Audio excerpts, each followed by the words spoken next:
ආරාධනාවක් ඇවිල්ලා නැද්ද පුදුමිලාට සහභාගී වෙන්න කියලා නෑ එහෙම තාම නෑ. ඒකට සජිත් ප්‍රකාශ කරනවානේ. ජාතික පක්ෂ සහ සමගි ජනවාග වගේ එකට එකතු වෙලා කවුද සජබෙන් කියලා කියන එක්කෙනා කියන්නකෝ බලන්න ඉස්සෙල්ලා. පන්තිවරු කීප දෙනෙක්ම ප්‍රකාශ කරා මාධ්‍යයට මේ අපි එකතු වෙලා මේ සමරන්නේ මේ පාරමයි දිනේ. නෑ ඉතින් එහෙම අපිට එහෙම මේමනේ අපි කඩේ යනවා වගේ නිකන් කරන්න බෑනේ ඕවා. එතකොට මේ පක්ෂේ කෘත්‍යාධිකාරී මණ්ඩලයක් තියෙනවා, පක්ෂ නායකයෝ ඉන්නවා, නායකත්ව මණ්ඩලයක් තියෙනවා, කළමනාකරණ මණ්ඩලයක් තියෙනවා. එහෙම ආරාධනාවක් ආවනම් අපි සියලු දෙනාම ඒ සම්බන්ධයෙන් සාකච්ඡාවක් කරලා අපි තීරණයක් ගන්නවා. අයින්ද මහත්තයා කියන දා සිල් ගන්නවා කියලා. ඔබතුමාලත් කරන්නේ මේ වගේ වැඩක්.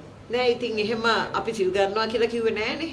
මොනවා යහි මේ වාර ජාතික පක්ෂයට ආරාධනා කරනවා කියලා කිව්වහම කරන්න අමාරුයිනේ නේද? අපි ඒ අයට සියලුම ගරුත්වය ඇතුව. මොකද කවදාවත් මැයි පළවෙනිදා ඉතිහාසයේ කිසි කෙනෙකුට අමතක කරන්න බැරි දවසක් මේ රටේ විශේෂයෙන්ම. ඉතින් අපි ඒ ටික කරනවා. හැබැයි ඉතින් මයික් වලට කිව්වට වැඩිය අපි පක්ෂයේ ආන්ත්‍රණයක් තියෙන පක්ෂයක් හැටියට අපිට ඒ සම්බන්ධයෙන් දැනුව ආරාධනාවක් කරන්න.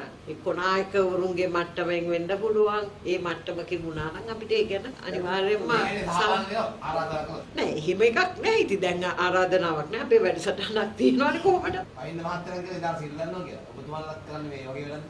නෑ ඉතින් එහෙම අපි සිල් ගන්නවා කියලා කිව්වේ නෑනේ. මොනවා යහි මේ වරදක් තියනවද ඔයාලට? නෑ අපි සිල් ගන්නවා කියලා කිව්වේ නෑ. අපි කිව්වේ මේ ආගමික කටයුතු වලට සහභාගී වෙනවා කියලා. මම දාම මගෙන් ඕම එකක් අහනවා නේ.